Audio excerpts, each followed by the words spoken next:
So continuing with some legal definitions, in paragraph 25, they define the contract defines the right to terminate. Again, this is the buyer's right for the most part. There are a couple things that will allow a seller to terminate. That loan application that I discussed will give, if that's not done on time, that will give the seller the right to terminate. And then if the earnest money is not delivered on time, that's the seller's other opportunity. And then what is the effect of that termination? This is the entire agreement. And so it's important to understand that verbal agreements that may happen on the outside need to be documented here or in an addendum in order to be legal. And then notice delivery and choice of law. So all of this contract,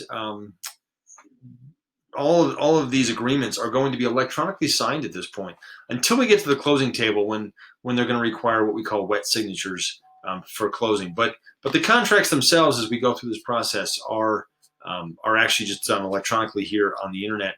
And then choice of law is governed by Colorado law, being Colorado contracts. So it's important to understand that. And then finally, paragraph 28, notice of acceptance and counterparts.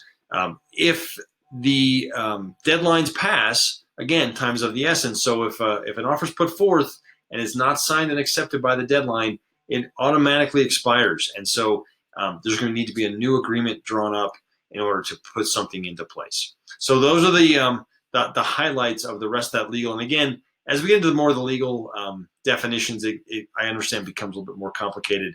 And so for this short tutorial, if you will, I may not be covering the detail you need, so don't hesitate to reach out.